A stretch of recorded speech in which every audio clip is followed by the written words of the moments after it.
Sorry students for whatever had happened. Okay, you might have got the video of 8 minutes and I covered somewhere up to here. Let me just rewind this and then let me move to the next one. Okay, so here in this particular lines we have seen like how Muni's wife, how she told him to start going, isn't it, with the goats.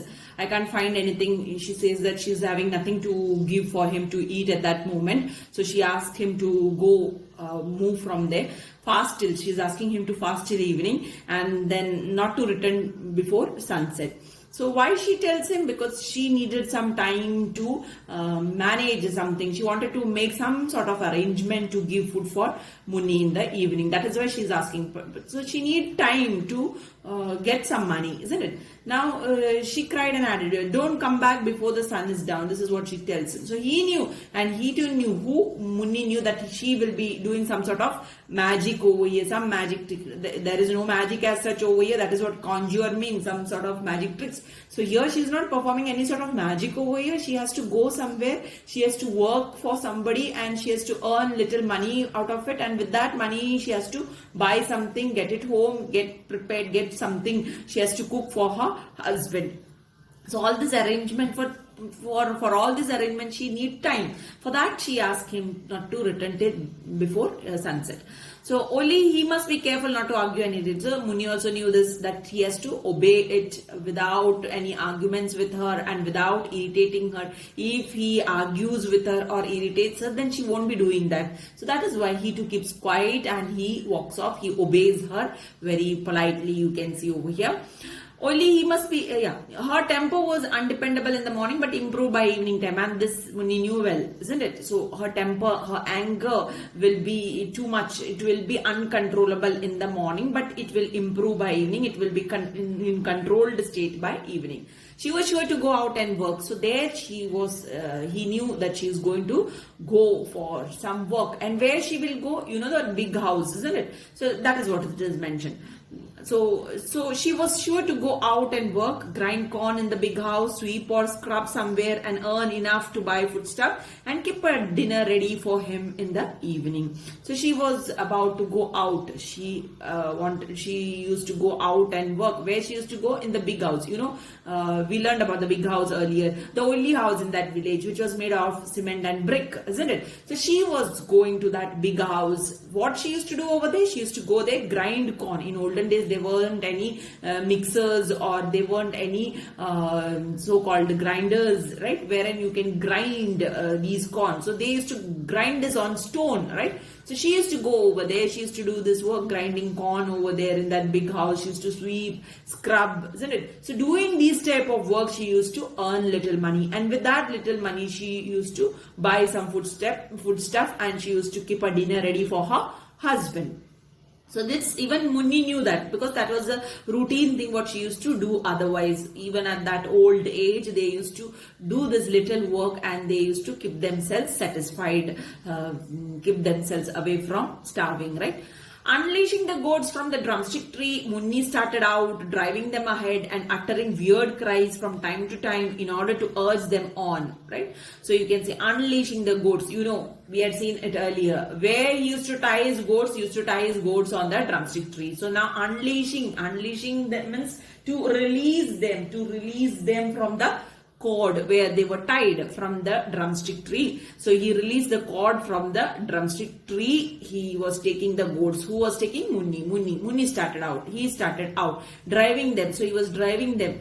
So he was following them. He was driving the goats. He was taking them for grazing ahead and uttering weird cries, and he was shouting at them. What he was shouting at them? He was asking them to move ahead, right? He was asking the goats to move ahead. All the while he was angry. That we know why he was angry. We had seen, isn't it? Because of that shopkeeper, and he was unable to get anything in the morning to eat. So because of all these things, he was angry, and that anger, where he was showing, he had no other option. He had no option to show it in front of his wife. So he was showing that anger to the poor goats. You can see weird cries from time to time in order to urge them on. So this, he was shouting at them so that they should move ahead, urge them on in the sense they should move ahead. So he was following very closely behind them and he was asking them to move ahead, right?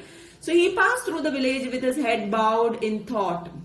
He did not want to look at anyone or be accosted. A couple of cronies lounging in the temple corridor hailed him, but he ignored their call. So he passed through the village. As he was walking, he was passing the village. And when he was passing, he had bowed. He had put his head down, and as if he was in great thought. He never wanted to face anyone. This is what has been shown. A couple of cronies lounging in the temple corridor hailed him. Who are this couple of cronies? Cronies means close friends. So a couple of his close friends were sitting in the temple corridor, hailed him. Hailed him means they called out loudly to gain his attention, to gain Muni's attention. They called out loudly. Maybe they wanted to speak to him, but he ignored their call. He ignored because he never wanted to face them, and he didn't wanted to hear anything from them. Maybe they wanted to speak something, isn't it? That is what we had seen over here. So here, that is what we had seen earlier. He did not want to look at anyone or be accosted, we had seen, isn't it? Accosted in the sense he didn't want anyone to speak in support of him or in support of the shopkeeper or considering him as inferior over here. Nothing of that sort he wanted over here. When some small thing take place in a place like a village, right, then there'll be many issues like this, right? So he didn't wanted to face any of these issues. So that is what we can see over here. That is why even those cronies who called him out, he never wanted to pay any attention to their calls, and he just ignored their call and he walked off from them. The shopman had said that he was 70. At 71 only waited to be summoned by God. So that was taunting him a lot over here. You can see the shopman, he told him that he was 70 years old, isn't it? At this particular age of 70, human beings just wait to be called by God, isn't it? So they just wait to die. They just wait to face death, right? So when he was dead, what would his wife do? So this was a question in front of him. When he dies, what is his wife going to do? So he loved his wife. This is what you can understand from here. What his wife will do without him, isn't it? They had lived in each other's company since they were children. So you can see the story is of those olden days when people used to get married, child marriage, isn't it? At a very young age, isn't it? So when child marriages used to take place. So this is going back to that particular period of time when child marriages were taking place in our country. Right, so these people, that is Muni and his wife, got married when they were children. So he had been told on their day of wedding that he was 10 years old. Just see, Muni was 10 years old when he got married, and his wife was 8 years old. Progeny, none. Progeny in the sense offspring, children. They didn't have any children. Perhaps a large progeny would have brought him the blessing of the gods. So that is also another thing, right? So he would have got many children if he was blessed by God. Here it indicates that he never got any blessings from God. He was not blessed by God. God also didn't bless him. This is what you can understand from this line. So these are all, you can see the culture of Indian villages, right? The concept of Indian villagers. All these things you can see. That is what you can see. Indian villages at a particular age, they just wait to die. They just wait for the call of God. All those stuff, isn't it? And when they die, they always think about the one who's left out behind them. What will happen of theirs? All these thoughts. So this happens only in Indian culture. So this R.K. Narayan has focused through these lines. You can see very well. He has shown all this in this particular story. Only on the outskirts did he lift his head and look up. Only when he reached outskirts of the village, he lifted his head and he looked up. Till then he went bowing down, right? So why did he bow his head? He bowed so that there is no need for him to face anybody while going on his way. Whoever he meets, he just wanted to avoid those people because he didn't want to answer to anyone. He urged and bullied the goats. So what he did, he just followed the goats. He was after the goats. He was just bullying them, right? He was scolding them. He was shouting them. He was asking them to. He was very cruel to the goats, right? And he was asking them to go ahead. He was just after the goats until they meandered along to the foot of the horse statue on the edge of the village. Meandered means just taking a round and getting winded up, okay? Taking a winding around the statue of the horse, which was on the edge of the village, which was on the border of the village. He sat on its pedestal for the rest of the day. And Muni, what he used to do? He used to leave his goat for grazing there under the under the statue of the horse, he used to sit. That is on the pedestal, in the sense on the base of the statue. He used to sit and used to relax, right? Why he used to relax? He used to walk a mile, isn't it, from his home. From there he used to come all the while over here. So maybe he was tired, and the whole day standing over there, what he will do? So he used to rest under the horse statue. The advantage of this, so there he had some advantages. What it is, let us see. The advantage of this was that he could watch the highway and see the lorries and buses pass through to the hills, and it gave him a sense of belonging to a larger world. So this is the advantage. The advantage of sitting under the statue of the horse was that he could watch the highway. You know, village roads, you won't find any sort of vehicles. So only by looking from here, he could get a proper view of the highway. So what you can see on highway, you can't see anything else. You can see lorries, isn't it? Lorries, and you can see buses. So to get a glimpse of these lorries and buses, he used to sit under the statue of the horse and used to watch at the highway. He used to watch the highway to see these lorries and buses. And what type of a feeling he used to get? This, he used to see them moving, which used to pass through to the hills. From a higher area, from a lower area, if you sit and if you watch the vehicles, you can see from a higher area very nicely. So these vehicles used to move in the higher areas, that is in the hills, isn't it?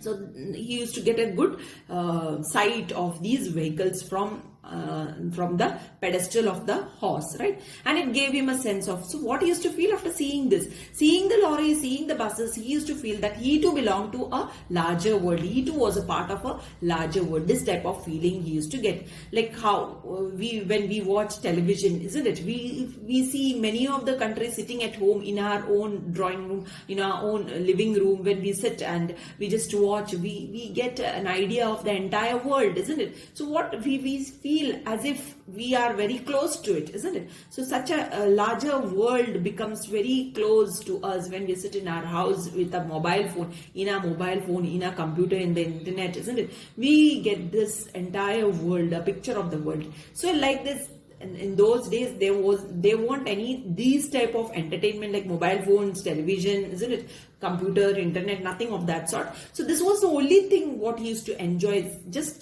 seeing those vehicles passing on the highways. So that he used to see and he used to feel that he too belonged to the larger part of the world. The pedestal of the statue was broad enough for him to move around as the sun traveled up. So he used to sit under the statue of the horse. This pedestal was very broad, right? This pedestal, the base was broad, and this was that broad enough. That means it was around, right? It was winding. It was all around the horse. The horse was standing. So all around the pedestal was spread out. So he used to sit under this, on this pedestal. He used to sit under the horse. He used to sit and he used to take shade.